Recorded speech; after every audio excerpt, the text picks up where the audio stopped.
السلام علیکم۔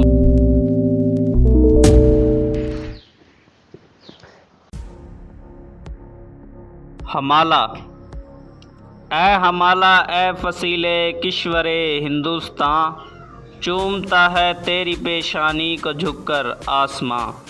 تجھ میں کچھ پیدا نہیں دیرینہ روزی کے نشاں، تو جمع ہے گردش شام و سحر کے درمیاں۔ ایک جلوہ تھا کلیم طور سینا کے لیے، تو تجلی ہے سراپا چشم بینا کے لیے۔ امتحان دیدہ ظاہر میں کوہستاں ہے تو، پاسباں اپنا ہے تو دیوار ہندوستاں ہے تو۔ مطلع اول فلک جس کا ہو وہ دیواں ہے تو، سوئے خلوت گاہ دل دامن کش انساں ہے تو۔ برف نے باندھی ہے دستار فضیلت تیرے سر، خندہ زن ہے جو کلاه مہر عالم تاب پر۔ تیری عمر رفتہ کی ایک آن ہے عہد کہن، وادیوں میں ہیں تیری کالی گھٹائیں خیمہ زن۔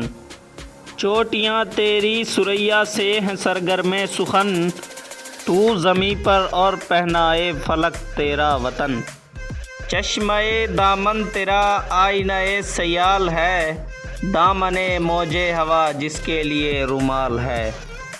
ابر کے ہاتھوں میں راہوار ہوا کے واسطے، تازیانہ دے دیا برق سر کوثر نے۔ اے ہمالہ کوئی بازی گاہ ہے تو بھی جسے، دست قدرت نے بنایا ہے عناصر کے لیے۔ ہائے کیا فرتے طرب میں جھومتا جاتا ہے ابر، فیل بے زنجیر کی صورت اڑا جاتا ہے ابر۔ جنبش موج نسیم صبح گہوارہ بنی، جھومتی ہے نشہ ہستی میں ہر گل کی کلی۔ یوں زبان برگ سے گویا ہے اس کی خامشی، دست غلچی کی جھٹک میں نے نہیں دیکھی کبھی۔ کہہ رہی ہے میری خاموشی ہی افسانہ میرا، کنج خلوت خانہ قدرت ہے کاشانہ میرا۔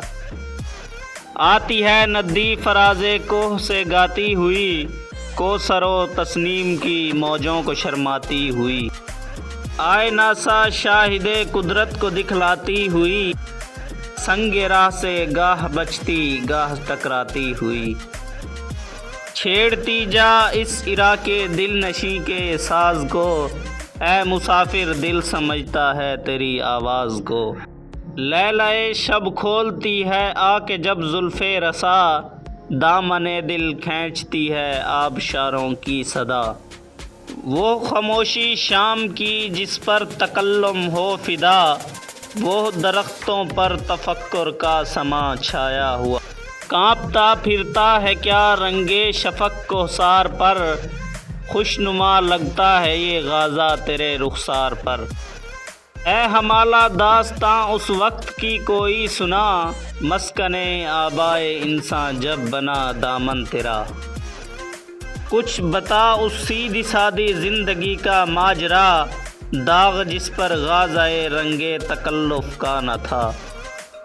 ہاں دکھا دے اے تصور پھر وہ صبح و شام تو، دوڑ پیچھے کی طرف اے گردش ایام تو۔